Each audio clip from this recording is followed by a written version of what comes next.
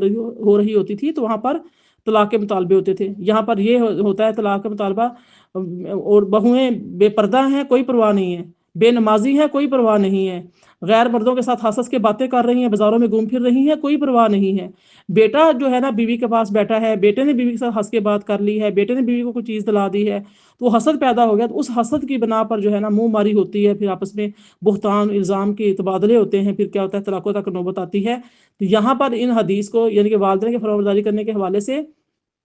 حکم اتنا ہے کہ اگر شوہر کہے کہ یعنی کہ باپ کہے یا ماں کہے تو طلاق دے دی جائے. اب دیکھا جائے گا کہ جو طلاق کا مطالبہ کیا جا رہا ہے کیا وہ ایسی بڑی وجہ کون سی ہے؟ کیا کہ وہ عورت جو ہے بد چلن ہے، بد اخلاق ہے، بد کردار ہے، اور یا پھر وہ بے نمازی ہے، دین سے دور ہے، بے پرد ہے، بے حیا ہے. تو پھر جو ہے نا مطالبہ ہو تو پھر جائز ہے کہ نسلیں خراب ہوتی ہیں. لیکن ایسے چیزوں کو بنیاد بنا کر، ایسی حدیث کو بنیاد بنا کر کیا کہنا بھی ٹھیک ہے. جیسے مرد کو جی 4 شادیوں کی اجازت ہے،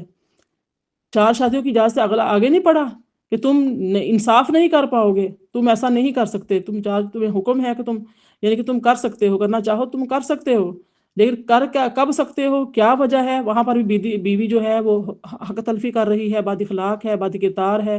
چرب زبان ہے، تو بیوی شوہر کے حقوق پورے نہیں کرتی. تو اس پر جا کے وہ ہے کہ تم دوسری شادی کر سکتے ہو، اس کو آسان طریقے سے فارغ کر دو. لیکن دوسری شادی کے بارے میں فرمایا کہ تم کرنا چاہتے ہو تم کر سکتے، تمہیں اجازت ہے، لیکن تم کیا ہے، تم یعنی کہ برابری نہیں کر سکتے، تم ان کو دونوں کو برابر نہیں رکھ سکتے، برابر کے حقوق نہیں دے سکتے. آگے یہ بھی تو ہے، وہ نہیں پڑھتے. ایک چیز بس پارٹی کی شوہر جو ہے 4 شادیاں کر سکتا ہے. تو لہٰذا یہ نہیں ہے کہ یہود و نصارہ کی طرح اپنے مطلب کی بات لے لی جائے، اس کو اچھالا جائے، تو اس کے پس منظر کو نہ دیکھا جائے. پس منظر کو دیکھا کریں کہ صحابی رسول اگر ایسی بات کہہ رہے ہیں تو کیا وہ ان کی نفسانی خواہشات ہوں گی بیچ میں؟ ایسا کچھ نہیں ہے. تو لہٰذا آگے حضرت اسماء بنت ابی بکر رضی اللہ تعالیٰ عنہ بیان کرتی ہیں کہ رسول اللہ صلی اللہ علیہ وسلم کے عہد میں میری ماں میرے پاس آئیں اور وہ مشرکہ تھیں. تو میں نے رسول اللہ صلی اللہ علیہ وسلم سے سوال کیا کہ میرے پاس میری ماں آئیں اور وہ اسلام سے اعراض کرنے والی ہیں، کیا میں ان سے حسن سلوک کروں؟ آپ نے فرمایا تم اپنی ماں سے حسن سلوک کرو. صحیح بخاری، صحیح مسلم، سنن ابو داؤد، مسند حمیدی اور مسند احمد میں یہ حدیث مبارکہ رقم کی گئی ہے. اسی طرح حضرت ابن عمر رضی اللہ تعالی عنہما بیان کرتے ہیں کہ ایک شخص نبی صلی اللہ علیہ وسلم کے پاس آیا اور اس نے کہا یا رسول اللہ میں نے ایک بہت بڑا گناہ کر لیا ہے، کیا میری توبہ ہو سکتی ہے؟ آپ نے پوچھا کیا تمہاری ماں ہے؟ اس نے کہا نہیں. آپ نے پوچھا کیا تمہاری خالہ ہے؟ اس نے کہا جی ہاں. آپ نے فرمایا اس کے ساتھ نیکی کرو، یعنی کہ اگر ماں زندہ نہ ہو تو ماں کی بہن کے ساتھ نیکی کرو، حسن سلوک کرو. حضرت مالک بن ربیہ السعدی رضی اللہ تعالیٰ عنہ بیان کرتے ہیں کہ ہم نے رسول اللہ صلی اللہ علیہ وسلم کے پاس بیٹھے ہوئے تھے کہ آپ کے پاس بنو سلمہ کا ایک شخص آیا اور کہنے لگا یا رسول اللہ کوئی ایسی نیکی ہے جو میں اپنے والدین کے فوت ہونے کے بعد ان کے ساتھ کر سکوں؟ آپ نے فرمایا ہاں، ان کی نماز جنازہ پڑھو، ان کے لیے مغفرت کی دعا کرو، ان کے لیے کیے ہوئے عہد کو یعنی کہ ان کے بعد پورا کرو، اور ان کی وجہ سے ان کے رشتہ داروں سے حسن سلوک کرو اور ان کے دوستوں کی عزت کرو. سنن ابو داؤد، سنن ابن ماجہ، مسند احمد میں یہ جو حدیث مبارکہ رقم ہے. میری پیاری بہنوں، ایسے ہی حضرت ابو طفیل رضی اللہ تعالیٰ عنہ بیان کرتے ہیں کہ میں نے دیکھا کہ رسول اللہ صلی اللہ علیہ وسلم مقام جارانہ میں گوشت تقسیم کر رہے تھے اور میں اس وقت نوجوان تھا اور اونٹ کی ہڈیاں اٹھا رہا تھا. ایک عورت آئی اور نبی صلی اللہ علیہ وسلم کے قریب ہوئی، آپ نے اس کے لیے اپنی چادر بچھا دی تھے جس پر وہ بیٹھ گئی. میں نے پوچھا یہ کون ہے؟ لوگوں نے کہا یہ آپ کی وہ ماں ہے جس نے آپ کو دودھ پلایا. سنن ابو داؤد، یعنی کہ صغیر ماں نہیں تھی، دودھ پلائی ماں تھی. تو ان کے لیے بھی آپ صلی اللہ علیہ وسلم نے اپنی چادر مبارک کملی مبارک بچھا دی تاکہ وہ عورت جو ہیں وہ بیٹھ سکے. ان کی تکریم کی، ان کی تعظیم کی، ان کی عزت کی. بتایا کہ صغیر ماں نہ ہو تو جس عورت نے دودھ پلایا ہو اس کے ساتھ حسن سلوک، پھر جو خالہ ہو اس کے ساتھ حسن سلوک کا فرمایا گیا، ماں مشرکہ بھی ہو تو اس کے ساتھ حسن سلوک کیا جائے. ان احادیث سے ہمیں یہی مل رہا ہے.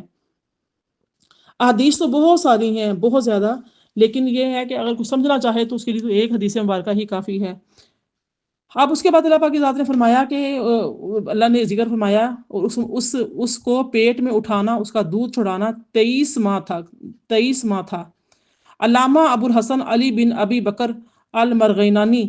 وہ لکھتے ہیں کہ دودھ پلانے کی مدت امام ابو حنیفہ کے نزدیک 23 یعنی کہ 23 ماہ ہے، اور امام ابو یوسف اور امام محمد کے نزدیک 2 سال ہے۔ امام ابو یوسف اور امام محمد کی دلیل یہ آیت ہے، اور اس کو پیٹ میں اٹھانا، اس کا دودھ چھڑانا 23 ماہ میں ہے، جو سورہ احقاف کی آیت 15 ہے، اور کم از کم حمل کی مدت 6 ماہ ہے، تو دودھ چھڑانے کے لیے 2 سال بچے۔ حضرت ابن عباس رضی اللہ تعالیٰ عنہما سے روایت ہے کہ نبی صلی اللہ علیہ وسلم نے فرمایا کہ 2 سال کے بعد دودھ پلانا شرعاً معتبر نہیں ہے۔ اور امام ابو حنیفہ رحم اللہ کی دلیل یہ ہے کہ اللہ تعالیٰ نے 2 چیزوں کا ذکر فرمایا ہے، یعنی حمل کا اور دودھ چھڑانے کا، اور دونوں کی مدت جو ہے وہ 23 ایئرز یعنی کہ 23 منتھ جو ہے نا 23 ماہ بیان کی، بس ان میں سے ہر ایک حمل اور دودھ چھڑانے کی مدت جو ہے وہ مکمل 23 ماہ ہے، یعنی کہ 23 منتھ، جیسے 2 قرضوں کی مدت بیان کی جائے۔ لیکن ان میں سے ایک یعنی حمل کی مدت 2.5 سال سے 6 ماہ کم ہونے پر دلیل قائم ہے، اور وہ حضرت عائشہ کی حدیث ہے۔ تو دوسرے یعنی دودھ چھڑانے کی کل مدت اپنے ظاہر پر 30 ماہ رہے گی، تو اس لیے بھی کہ غذا کا متغیر ہونا ضروری ہے، تاکہ بچے کے جسم کی نشوونما جو دودھ سے ہو رہی تھی وہ غذا کی طرف منتقل ہو سکے، اور اتنی مدت گزر جائے کہ بچے کا جسم دوسری غذا کا عادی ہو سکے۔ اس لیے اس کی مدت کا اندازہ 2 سال کے بعد کم از کم مدت حمل سے کیا گیا ہے۔ اس کے لیے وہ مدت تغیر کرنے والی ہے، کیونکہ پیٹ کے بچے کی غذا دودھ پیتے بچے کی غذا کے جو ہے وہ مغائر ہوتی ہے۔ تو جس طرح دودھ پیتے بچے کی غذا روٹی کھانے والے بچے کی غذا کے مغائر ہے، اور حدیث میں جو ارشاد ہے کہ 2 سال کے بعد دودھ پلانا نہیں ہے، اس کا مطلب ہے کہ 2 سال کے بعد دودھ پلانے کا استحقاق نہیں ہے، اور یہ مدت استحقاق جو ہے وہ مدت جواز نہیں ہے۔ اور قرآن مجید میں ہے کہ والوالدات یرضعن اولادہن حولین، سورہ بقرہ کی آیت نمبر 233 میں آتا ہے، اور مائیں مکمل 2 سال دودھ پلائیں۔ تو یہ 2 سال کی مدت بھی بچے کا استحقاق کی مدت ہے، اور دودھ پلانے کے جواز کی مدت نہیں ہے۔ اس کی دلیل یہ آتی ہے سورہ بقرہ کی آیت نمبر 233 فَإِنْ أَرَادَ فِصَالًا عَنْ تَرَادٍ مِّنْهُمَا وَتَشَاوُرٍ فَلَا جُنَاحَ عَلَيْهِمَا۔ پھر اگر ماں باپ اپنی رضامندی اور باہمی مشورے سے دودھ چھڑانا چاہیں تو وہ دونوں پر کچھ گناہ نہیں۔ وَإِنْ أَرَدْتُمْ أَنْ تَسْتَرْضِعُوا أَوْلَادَكُمْ فَلَا جُنَاحَ عَلَيْكُمْ، اور اگر تمہارا ارادہ اپنی اولاد کو دودھ پلانے کا ہو تو بھی تم پر کوئی گناہ نہیں ہے، یعنی کہ 2 سال دودھ پلانا چاہیے، مدت ہے، 2 سال سے زیادہ نہیں پلانا چاہیے۔ اگر دودھ جو ہے 2 سال سے پہلے بھی عورت اگر کمزوری محسوس کر رہی ہے، یا بچہ دوسری غذا کھا سکتا ہے، یا عورت جو ہے پریگننٹ ہو گئی ہے، پریگنینسی میں بھی دودھ پلا سکتی ہے، یہ نہیں کہ عورت جو ہے وہ سال کے بعد بچہ دودھ پی رہا تھا پریگننٹ ہوگی دودھ چھڑا دے۔ دودھ کے مدت 2 سال ہے، پریگنینسی کا اس سے الگ تعلق ہے۔ پریگنینسی اگر ہو بھی گئی ہے تو عورت کی کمزوری آ جاتی ہے، عورت کے اندر زیادہ نکاہت ہو جاتی ہے، اس وجہ سے دودھ چھڑایا جاتا ہے، ادروائز شریعت میں منع نہیں ہے۔ پریگنینسی بچہ فرض کرو سال کا ہے، 9 مہینے کا دودھ پی رہا ہے، ماں کو پریگنینسی ہو گئی ہے، تو اب یہ نہیں کہ وہ دودھ نہیں پلا سکتی، دودھ اس کے بچے کے لیے حرام نہیں ہوتا، دودھ پلا سکتی ہے، لیکن کمزوری ہے، نکاہت ہے، تو پھر ہوتا ہے کہ دودھ چھڑا دیں۔ اگر پریگنینسی نہیں بھی ہوتی پھر بھی اگر دونوں ہسبینڈ وائف جو ہیں وہ ارادہ کرتے ہیں اس بات کا کہ بچے کو دوسری غذا پہ لگا دیا جائے، اور عورت کو بچے کا دودھ چھڑا دیا جائے، تو بالکل باہمی رضامندی سے بھی دودھ کو چھڑا سکتے ہیں۔ لازمی نہیں ہے کہ بچے کا دودھ 2 سال ہی پلانا ہے،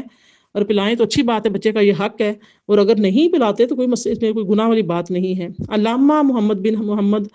حسقفی حنفی لکھتے ہیں کہ امام ابو حنیفہ کے نزدیک دودھ پلانے کی انتہائی مدت 2.5 سال ہے، اور امام ابو یوسف اور امام محمد کے نزدیک یہ مدت فقط 2 سال ہے، اور یہی جو قول ہے یہ زیادہ صحیح ہے، اور اسی پر فتویٰ ہے۔ علامہ شامی نے علامہ طحطاوی کے حوالے سے لکھا ہے کہ ان دونوں قولوں میں سے ہر ایک پر فتویٰ دیا گیا ہے۔ امام ابو حنیفہ کی دلیل یہ آیت ہے حملہ و فصالہ 30 شہرا، سورہ احقاف کی 15 آیت، یعنی حمل اور دودھ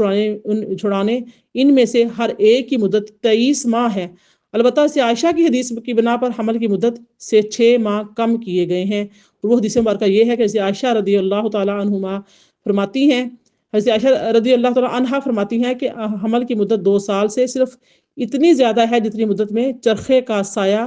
پھرتا ہے، یعنی بہت کم۔ تو ایک روایت میں ہے کہ جتنی دیر چرخے کی لکڑی کا سایہ پھرتا ہے، یہ سنن دارقطنی میں ہے، سنن بہقی میں ہے، یعنی کہ 2 سال بچے نے دودھ پی لیا، اگر چاند ایک دن جو ہے ایک ہفتہ چاند دودھ چھڑوانے میں لگ گیا، بچہ ضد کر رہا ہے، رو رہا ہے، ماں بیچ میں کبھی کبھی پلا دیتی ہے تو وہ پلا سکتی ہے، لیکن 2 سال کی مدت ہی کافی ہوتی ہے۔ اور حضرت عائشہ صدیقہ رضی اللہ تعالیٰ عنہ نبی صلی اللہ علیہ وسلم سے سماع کے بغیر اس مدت کو نہیں بیان کر سکتی۔ امام ابو یوسف اور امام محمد نے اس آیت کی تفسیر میں یہ کہا ہے کہ اس آیت میں حمل کی کم از کم مدت کا بیان ہے اور وہ 6 ماہ ہے، اور دودھ چھڑانے کی زیادہ سے زیادہ مدت کا بیان ہے اور وہ 2 سال ہے، اور آیت میں دونوں کی مجموعی مدت کا بیان ہے اور وہ ہے 23 ماہ 23 منتھ، اور مقلد پر واجب ہے کہ وہ مجتہد کے قول پر عمل کرے، خواہ اس کی دلیل ظاہر نہ ہو، خواہ مفتی امام ابو حنیفہ کے قول پر فتویٰ دے، خواہ صاحبین کے قول پر فتویٰ دے، اور زیادہ صحیح یہ ہے کہ اعتبار قوت کی دلیل ہے، یعنی کہ جس جو اللہ پر فرمایا یہاں پر 23 ماہ کا، اس پر ہی سب رہیں تو صحیح ہے۔ بچے کو 2 برس تک دودھ پلایا جائے، اس سے زیادہ کی اجازت نہیں ہے، دودھ پینے والا لڑکا ہو یا لڑکی، اور یہ جو بعض عوام میں مشہور ہے کہ لڑکی کو 2 برس تک اور لڑکے کو 2.5 برس تک دودھ پلا سکتے ہیں، یہ صحیح نہیں ہے۔ یہ حکم دودھ پلانے کا ہے اور نکاح حرام ہونے کے لیے 2.5 برس کا زمانہ ہے، یعنی 2 برس کے بعد اگرچہ دودھ پلانا حرام ہے، مگر 2.5 برس کے اندر اگر دودھ پلا دے گی حرمت نکاح ثابت ہو جائے گی، اور اس کے بعد اگر پیا تو حرمت نکاح نہیں، اگرچہ پلانا جائز ہے۔ میری پیاری بہنوں، امام شافعی رضی اللہ تعالیٰ عنہ، امام ابو یوسف، امام محمد اور ایک روایت میں امام مالک کا مذہب یہ ہے کہ بچے کو دودھ پلانے کی انتہائی مدت 2 سال ہے، اور صحابہ میں سے حضرت عمر، حضرت علی، حضرت ابن مسعود، حضرت ابن عباس اور حضرت ابو ہریرہ رضی اللہ تعالیٰ عنہم کا بھی یہی مذہب ہے، اور حضرت عائشہ کے علاوہ دیگر امہات المومنین کا بھی یہی مذہب ہے، اور امام مالک سے ایک روایت یہ ہے کہ اس کی مدت 25 ماہ ہے، اور امام ابو حنیفہ کے نزدیک اس کی مدت 23 ماہ ہے، اور امام ظفر کے نزدیک اس کی مدت 3 سال یعنی 36 ماہ ہے۔ اور دلیل قرآن پاک کی دلیل سورہ بقرہ کی آیت نمبر 233 والوالدات یرضعن اولادہن حولین کاملین لمن اراد ان یتم الرضاعہ، اور مائیں اپنے بچوں کو مکمل 2 سال تک دودھ پلائیں، یہ مدت ان کے لیے ہے جو دودھ پلانے کی مدت کو مکمل کرنے کا ارادہ کریں۔ تو یہ دلیل ہے اس قرآن پاک کی سورہ بقرہ کی آیت نمبر 233، اسی پر متفق رہنا چاہیے، 2 سال کی مدت ہی ہے، لڑکا ہو یا لڑکی ہو۔ امام بہقی نے نبی صلی اللہ علیہ وسلم سے روایت کیا ہے کہ دودھ پلانے کی مدت صرف 2 سال ہے، اور اس طرح سے قرآن مجید کی سورہ لقمان کی آیت نمبر 14 میں ہے وَفِصَالُهُ فِي عَامَيْن، دودھ چھڑانا 2 سال میں ہے، اور قرآن مجید کی سورہ احقاف کی آیت 15 میں کیا فرمایا حَمْلُهُ وَفِصَالُهُ 30 شهرا، اور حمل کی مدت اور دودھ چھڑانے کی مدت بھی 30 ماہ ہے۔ اور بعض صحابہ کا یہ مذہب ہے کہ حمل کے کم از کم مدت 6 ماہ ہے، تو پھر واجب ہے کہ دودھ چھڑانے کی مدت 2 سال ہو، اور ابن کثیر نے کہا ہے کہ اس آیت سے استنباط کرنا کہ کم از کم مدت حمل 6 ماہ ہے بہت مضبوط استنباط ہے۔ اب اس میں دیکھیں امام محمد بن اسحاق نے باجت بن عبداللہ جہنی سے روایت کیا ہے کہ ہم میں سے ایک شخص نے جہنیہ کی عورت سے نکاح کیا، نکاح کے پورے 6 ماہ بعد اس نے بچے کو جنم دیا۔ اس کے شوہر نے حضرت عثمان کے پاس جا کر یہ واقعہ بیان کیا، حضرت عثمان نے اس عورت کو رجم کرنے کا حکم دیا۔ جب حضرت علی رضی اللہ تعالیٰ کو یہ خبر پہنچی تو انہوں نے حضرت عثمان سے فرمایا کہ یہ آپ کیا کر رہے ہیں؟ حضرت عثمان نے کہا کہ اس نے نکاح کے پورے 6 ماہ بعد بچے کو جنم دیا ہے، کیا ایسا ہو سکتا ہے؟ حضرت علی رضی اللہ تعالیٰ نے فرمایا کیا آپ قرآن نہیں پڑھتے؟ کہا کیوں نہیں؟ حضرت علی رضی اللہ عنہ نے فرمایا قرآن میں ہے حملہ وفصالہ 30 شہرا، یعنی کہ یہی سورہ احقاف جس کی تفسیر ہم پڑھ رہے ہیں آیت نمبر 15، کہ حمل کی مدت اور دودھ چھڑانے کی مدت 23 ماہ ہے، اور دوسری آیت میں فرمایا وفصالہ فی عامین، اور دودھ چھڑانا 2 سال میں ہے۔ جب 23 ماہ میں سے 2 چھڑانے کے 2 سال نکال لیے تو حمل کی مدت کے لیے 6 ماہ بچے۔ تب حضرت عثمان نے فرمایا میں اس نقطے کو پہلے نہیں سمجھا تھا۔ حافظ سیوطی نے اس واقعے کو امام ابن المنذر اور امام ابن ابی حاتم سے روایت کیا ہے۔ عبدالرزاق نے اس واقعے کو حضرت ابن عباس سے منسوب کر کے روایت کیا ہے۔ مصنف عبدالرزاق میں اور امام عبدالرزاق نے روایت کیا ہے کہ ایک عورت نے نکاح کے 6 ماہ بعد بچے کو جنم دیا تو حضرت عمر رضی اللہ تعالیٰ نے اس عورت کو رجم کرنے کا حکم دیا، تو حضرت ابن عباس رضی اللہ تعالیٰ عنہما نے اس طرح سورۃ احقاف کی آیت نمبر 15 اور سورہ لقمان کی آیت نمبر 14 سے دلیل دے کر ثابت کیا کہ حمل کی کم از کم مدت 6 ماہ ہے، تو حضرت عمر رضی اللہ تعالیٰ نے اپنے حکم سے رجوع کر لیا اور اس عورت پر حد جاری نہیں کی۔ میری پیاری بہنوں، جو امام ابو حنیفہ رضی اللہ تعالیٰ عنہ وہ فرماتے ہیں کہ سورہ احقاف کی آیت 15 میں حمل سے مراد بچے کو پیٹ میں اٹھانا نہیں ہے، کیونکہ اس کی زیادہ سے زیادہ مدت 2 سال ہے، اور بلکہ حمل سے مراد بچے کو ہاتھ میں یا گود میں اٹھانا ہے، یعنی بچے کو ہاتھ میں اٹھانے اور اس کے دودھ چھڑانے کی مدت 23 ماہ ہے۔ اس دلیل پر یہ اعتراض ہوتا ہے کہ حمل کی یہ تفسیر خلاف ظاہر ہے، اور اس کے معارض حضرت علی اور حضرت ابن عباس رضی اللہ تعالیٰ عنہ کی احادیث ہیں جنہوں نے تصریح کی کہ حمل سے مراد بچے کو پیٹ میں اٹھانا ہے، اور اس کے خلاف کوئی حدیث نہیں ہے۔ جس دودھ پلانے سے تحریم ثابت ہوتی ہے اس کی مدت 2 سال ہے، یہ اکثر اہل علم کا قول ہے۔ حضرت عمر، حضرت علی، حضرت ابن عمر، حضرت ابن مسعود، حضرت ابن عباس، حضرت ابو ہریرہ رضی اللہ تعالیٰ عنہ کا یہی مذہب ہے، اور حضرت عائشہ صدیقہ رضی اللہ تعالیٰ عنہا کے علاوہ باقی امہات المومنین کا بھی یہی مذہب ہے۔ آئمہ سے شعبی، ابن شبرمہ، اوزاری، شافی، اسحاق، ابو یوسف محمد اور ابو یوسف کا بھی یہی مذہب ہے، اور امام مالک سے بھی یہی روایت ہے۔ پھر فرمایا کہ حتیٰ کہ جب وہ پوری قوت کو پہنچا اور 40 برس کا ہو گیا۔ اب اس آیہ مبارکہ میں اشد جو ہے لفظ آیا ہے پوری قوت کو پہنچنا، اس کی تفسیر میں اختلاف ہے۔ حضرت ابن عباس رضی اللہ تعالی عنہ نے فرمایا کہ اس سے مراد 18 سال ہے، اور اکثر مفسرین نے کہا کہ اس سے مراد 33 سال یعنی کہ 33 ایئرز ہیں۔ فرا نے اس پر دلیل قائم کی ہے کہ 18 سال ہے۔ فرماتے ہیں کہ 18 کی بنسبت 33 سال 40 سال کے زیادہ قریب ہے۔ زجاج کہتے ہیں کہ 33 سال اس لیے راجح ہے کہ اس عمر میں انسان کے بدن کی قوت اپنے کمال کو پہنچ جاتی ہے۔ تو فرماتے ہیں کہ میں کہتا ہوں کہ انسان کی عمر کی 3 درجات ہیں۔ عمر کا وہ حصہ جس میں انسان کی رطوبت غریرہ حرارت غریرہ سے زیادہ ہوتی ہے، اس وقت وہ اپنی ذات میں طول، عرض اور عمق میں زیادہ کے قابل ہوتا ہے، اور یہ اس کی نشو و نما کی عمر ہوتی ہے۔ فرماتے ہیں کہ یہ متوسط مرتبہ ہے۔ اس عمر میں رطوبت غریزہ ہے، حرارت غریزہ کی حفاظت کے لیے کافی ہوتی ہے، اور سن شباب ہے۔ فرماتے ہیں کہ تیسرا جو نمبر ہے وہ ہے یہ سن انحطاط ہے۔ اس عمر میں رطوبت غریزہ حرارت غریزہ کی حفاظت کے لیے ناکافی ہوتی ہے۔ اور یہ بھی کہا گیا ہے کہ چاند کا دوران 4 ہفتوں میں مکمل ہوتا ہے، ان 4 ہفتوں کو انسان کی عمر پر تقسیم کیا تو عمر کے پہلے ہفتے یعنی پہلے 7 سال مکمل ہونے پر اس کا لڑکپن ہوتا ہے، اور عمر کے دوسرے ہفتے یعنی 14 سال مکمل ہونے پر وہ بالغ ہوتا ہے، اور اس وقت وہ احکام شریعہ کا مکلف ہو جاتا ہے۔ یعنی کہ جب بچہ بالغ ہوتا ہے، لڑکی کو پیریڈز آنے شروع ہو جائیں اور لڑکے میں بلوغت کے آثار، اس کی آواز بدل جائے یا لڑکے کو داڑھی مونچھ وغیرہ آنا شروع ہو جائے، بلوغت کے آثار نمایاں ہوں، تو کیا ہوتا ہے کہ وہ اس کے اوپر وہ احکام شریعہ کا مکلف ہوتا ہے، احکام شریعہ اس پر لاگو ہوتے ہیں۔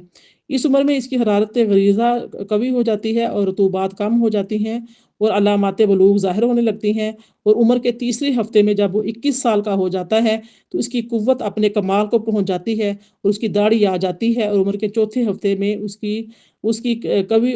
قوت اور بڑھ جاتی ہے اور اپنے کمال کو پہنچتی ہے۔ جب اس کا عمر کا 5واں ہفتہ مکمل ہوتا ہے اور وہ 35 سال ہو جاتا ہے تو اس کا شباب اپنے تمام کمال کو پہنچ چکا ہوتا ہے، اس کی نشو و نما رک جاتی ہے، اور اس کی قوت میں مزید اضافہ نہیں ہوتا، اور بعض مزاجوں کے اختلاف سے کبھی اس کی قوت میں اضافہ ہوتا ہے اور کبھی کمی ہوتی ہے۔ اسی لیے قوت میں اضافہ کی غایت 40 سال مقرر کر دی گئی ہے، اور یہی عمر کا وہ حصہ ہے جس میں انسان شرعی اور طبعی طور سے اپنے تمام اور کمال کو پہنچ جاتا ہے، اور یہ اس کے شباب کے آخری حد ہے۔ اور 40 سال کی عمر کے بعد انسان کا جسم گھٹنے لگتا ہے اور اس کی قوتوں کا زوال شروع ہو جاتا ہے، اور فرمایا کہ اس کی تائید قرآن پاک مجید کی آیہ مبارکہ ہے، فرمایا کہ جب وہ پوری قوت کو پہنچا اور 40 سال کا ہو گیا۔ یہی آیہ مبارکہ جو 15ویں آیت ہماری چل رہی ہے۔ اس بارے میں انس رضی اللہ تعالیٰ عنہ بیان کرتے ہیں کہ نبی صلی اللہ علیہ وسلم نے فرمایا کہ جو معمر شخص اسلام میں 40 سال کی عمر کو پہنچ جائے تو اللہ تعالیٰ اس کو جنون، جزام اور برس سے محفوظ کر دیتا ہے، اور جب وہ 50 سال کی عمر کو پہنچ جاتا ہے تو اس سے حساب آسان کر دیتا ہے، اور جب وہ 60 سال کی عمر کو پہنچ جائے تو اللہ تعالیٰ اس کو اپنی طرف رجوع کرنے کی توفیق عطا فرما دیتا ہے، اور جب اس کی عمر 70 سال کی ہو جائے تو اللہ تعالیٰ اس سے محبت کرتا ہے، اور آسمان والے اس سے محبت کرتے ہیں، اور جب اس کی عمر 80 سال کی ہو جائے تو اللہ تعالیٰ اس کی نیکیوں کو برقرار رکھتا ہے اور اس کے گناہوں کو مٹا دیتا ہے، اور جب اس شخص کی عمر 90 سال کی ہو جاتی ہے تو اللہ تعالیٰ اس کے اگلے اور پچھلے گناہوں کو مٹا دیتا ہے اور اس کو اس کے گھر والوں کے حق میں شفاعت کرنے والا بنا دیتا ہے، اور آسمان میں لکھ دیا جاتا ہے کہ وہ زمین میں اللہ کا قیدی ہے۔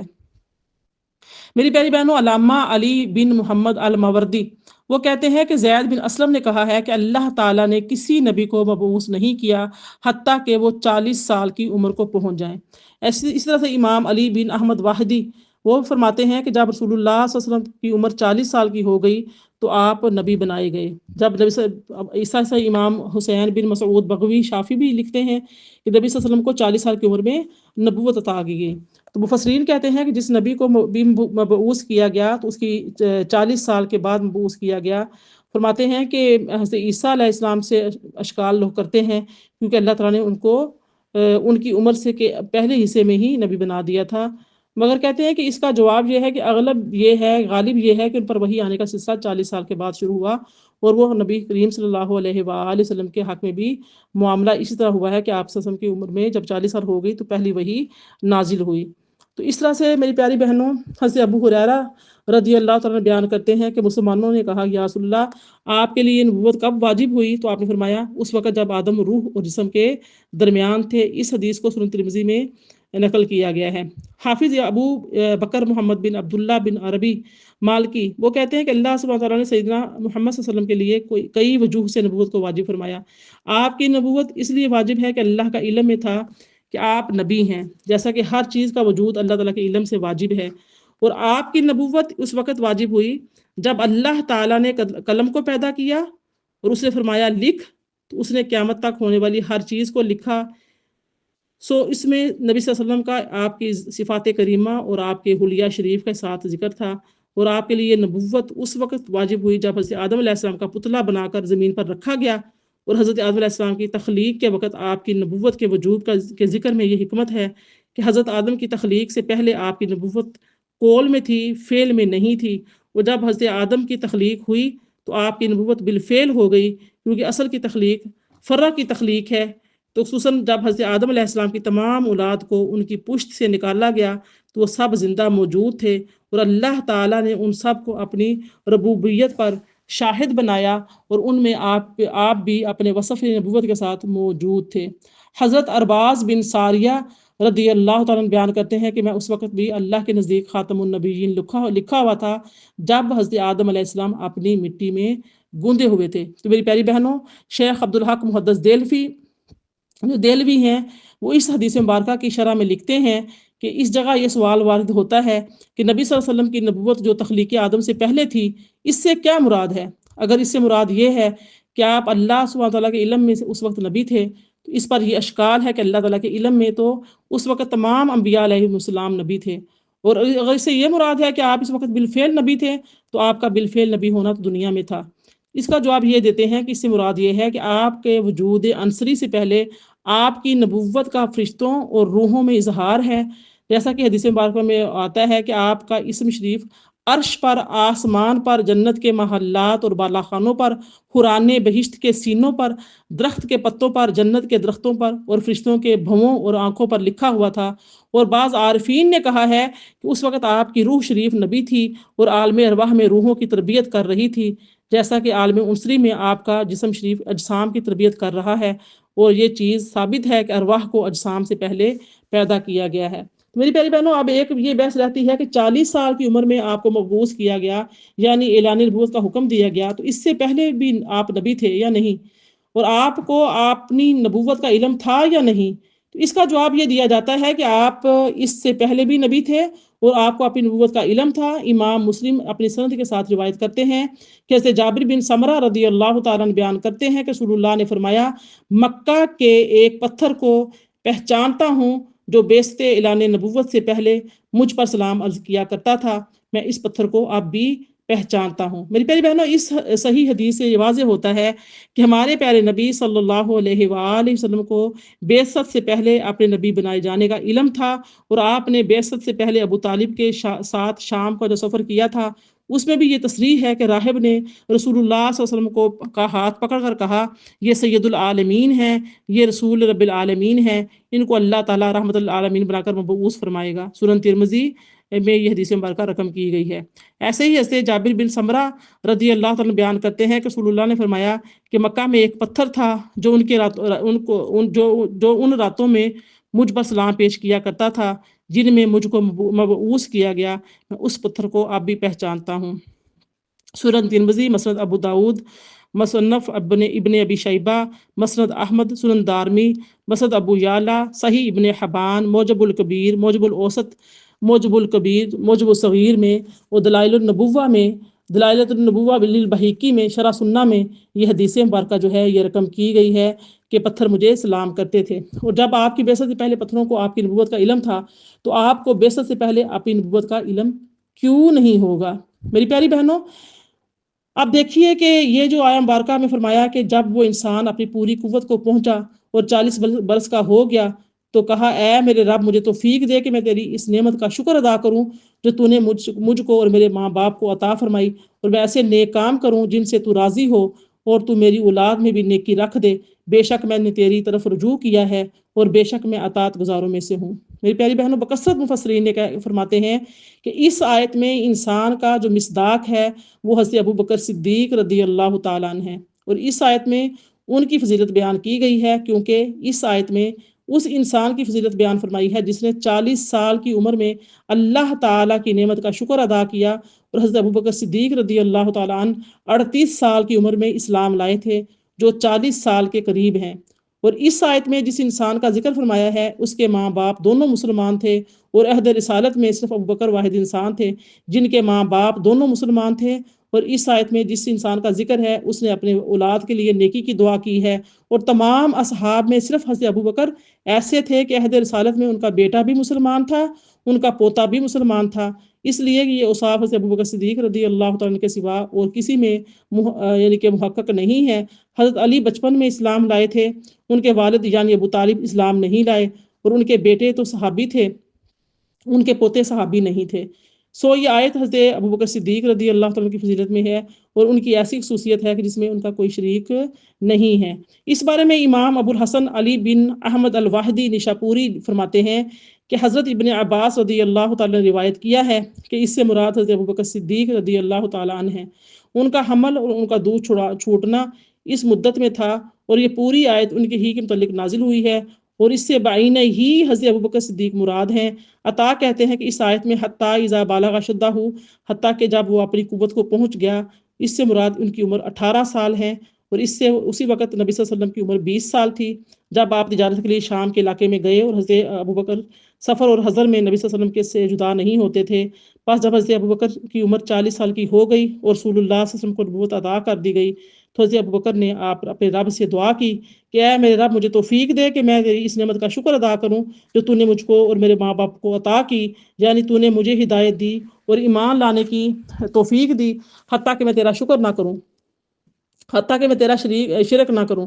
اور میرے ماں باپ ابو قحافہ عثمان بن عمر اور میری ماں ام الخیر بنت سہر بن عمر پر بھی یہ انعام کیا کہ وہ بھی ایمان اور اسلام کی دولت سے سرفراز ہو گئے۔ اور حضرت علی بن ابی طالب رضی اللہ تعالیٰ نے کہا اس آیت سے حضرت ابوبکر رضی اللہ تعالیٰ مراد ہیں، ان کے ماں باپ دونوں نے اسلام قبول کیا، اور صحابہ میں سے کسی کے ماں باپ دونوں مسلمان نہیں ہوئے، اور انہوں نے دعا کی کہ اور میں ایسے نیک کام کروں جن سے تو راضی ہو۔ حضرت ابن عباس رضی اللہ تعالیٰ عنہ نے کہا اللہ تعالیٰ نے ان کی دعا قبول فرمائی، اور حضرت ابوبکر نے ان متعدد غلاموں کو خرید کر آزاد کیا جو مسلمان ہو چکے تھے، وہ اسلام لانے کی وجہ سے ان کو عذاب دیا جا رہا تھا۔ حافظ علی بن حسن بن عساکر لکھتے ہیں کہ حضرت ابوبکر صدیق رضی اللہ تعالیٰ نے ان 7 غلاموں اور باندیوں کو خرید کر آزاد کیا جن کو اسلام لانے کی وجہ سے عذاب دیا جا رہا تھا۔ وہ حضرت بلال، حضرت عامر بن فہیرہ، زنیرہ ام عبس، ہندیہ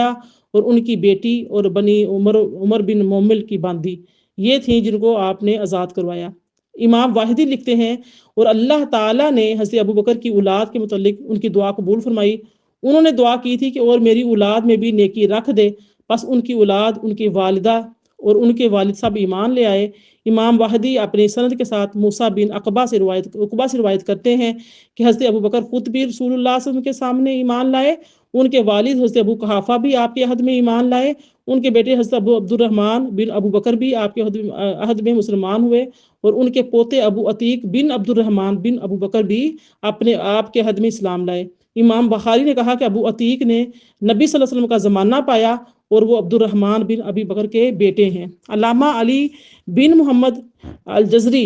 ابن الاسیر میں لکھتے ہیں کہ صحابہ میں صرف 4 شخص نسل بعد نسل مسلمان ہوئے اور انہوں نے شرف صحابیت پایا: حضرت ابو قحافہ، ان کے بیٹے حضرت ابو بکر، اور ان کے بیٹے حضرت عبد الرحمن بن ابو بکر، اور ان کے بیٹے محمد بن عبد الرحمن ابو عتیق۔ لہٰذا تمام صحابہ میں سے صرف حضرت ابو بکر رضی اللہ تعالیٰ کی یہ خصوصیت ہے کہ وہ خود بھی صحابی ہیں،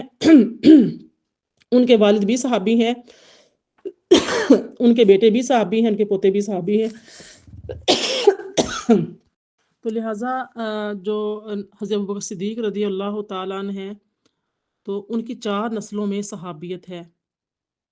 اللہ تعالیٰ نے فرمایا کہ اس انسان یعنی حضرت ابو بکر نے کہا، بے شک میں تیری طرف رجوع کیا اور بے شک میں اطاعت گزاروں میں سے ہوں۔ اس پر حضرت ابن عباس نے اس آیت کی تفسیر میں فرمایا کہ میں نے ہر اس کام کی طرف رجوع کیا جس کو تو پسند فرماتا ہے، اور میں نے اپنے دل اور زبان سے تیری اطاعت کی۔ میری پیاری بہنوں، دیگر مستند مفسرین نے بھی یہی اس طرح لکھا ہے کہ یہ آیت حضرت ابو بکر صدیق رضی اللہ تعالیٰ کی فضیلت کے بیان میں نازل ہوئی ہے۔ اس طریقے سے حضرت ابو ہریرہ رضی اللہ عنہ فرماتے ہیں کہ رسول اللہ صلی اللہ علیہ وسلم نے پوچھا کہ تم میں سے آج کون شخص روزہ دار ہے؟ حضرت ابو بکر صدیق نے کہا میں ہوں۔ آپ نے پوچھا آج تم میں سے کون شخص جنازے کے ساتھ گیا تھا؟ حضرت ابو بکر نے کہا میں۔ آپ نے پوچھا آج تم میں سے کس نے مسکین کو کھانا کھلایا؟ حضرت ابو بکر نے کہا میں نے۔ آپ نے پوچھا آج تم میں سے کس شخص نے مریض کی عیادت کی ہے؟ حضرت ابو بکر نے کہا میں نے۔ تو رسول اللہ صلی اللہ علیہ وسلم نے فرمایا جس شخص میں بھی یہ اوصاف جمع ہوں گے وہ جنتی ہوگا۔ میری پیاری بہنوں، یہ تھی حضرت سیدنا صدیق اکبر رضی اللہ تعالیٰ عنہ کی شان جو میں نے مختصراً بیان کی ہے، جو اس آیہ مبارکہ کی جامع تفسیر تھی۔ تو لہٰذا اللہ پاک سے میں دعا کرتی ہوں کہ اللہ پاک ہمیں اس آیت بینات پر عمل کرنے کی توفیق عطا فرمائے، اور جو والدین کے ساتھ حسن سلوک کرنے کا حکم دیا گیا ہے اس حکم کو بجا لانے کی توفیق عطا فرمائے۔ دل تو چاہتا ہے کہ میں یعنی کہ کچھ تھوڑا سا روشنی ڈالی جائے اس بات پر کہ آج کل کے دور میں کیوں یعنی کہ اس قدر والدین جو ہیں پریشان حال ہیں، اور کیوں یعنی کہ اس طرح سے اولاد جو ہے نافرمان ہو چکی ہے۔ کیا ہماری پرورش میں ایسی غلطیاں پائی جاتی ہیں کہ ایسی غلطیاں ہیں ہماری تربیت میں، اولاد کی تربیت میں جو ہم کر رہے ہیں کہ ہماری اولاد جو ہے وہ ہماری ہی نافرمان ہے۔ لیکن چونکہ قلت ہے، وقت قلت کی وجہ سے میں یہ چیز نہیں بیان کروں گی۔ انشاءاللہ تعالیٰ بشرط زندگی بشرط صحت اس چیز کو بھی ضرور زیر بحث لائیں گے کہ کیا ایسی وجوہات ہیں کہ ہماری جو اولاد ہے اس قدر جو ہے وہ ہماری نافرمان ہوتی چلی جا رہی ہے، دین سے دور ہو رہی ہے، بے ادب ہے، گستاخ ہے، ہر دوسرے والدین جو ہیں وہ پریشان ہیں۔ اس کی وجہ کیا ہے؟ کہاں پر ہماری تربیت میں غلطی ہے؟ تو ہم اس غلطی کو سدھارنے کی کوشش کریں گے۔ اللہ پاک سے دعا ہے کہ اللہ پاک جن آیات بینات پر ہم نے تدبر کیا ہے، غور و فکر کیا ہے، اللہ پاک ہمیں اس پر عمل کرنے کی توفیق عطا فرمائے، اور اس جتنی آیات مکمل ہوئی ہیں اللہ پاک ان کو میرے لیے، آپ سب کے لیے، ہمارے والدین کے لیے صدقہ جاریہ بنائے، عمل کرنے میں استقامت نصیب فرمائے، ہمارے لیے آسانیاں پیدا فرمائے۔ آمین یا رب العالمین۔ ربنا تقبل منا انک انت السمیع العلیم وتب علینا انک انت التواب الرحیم۔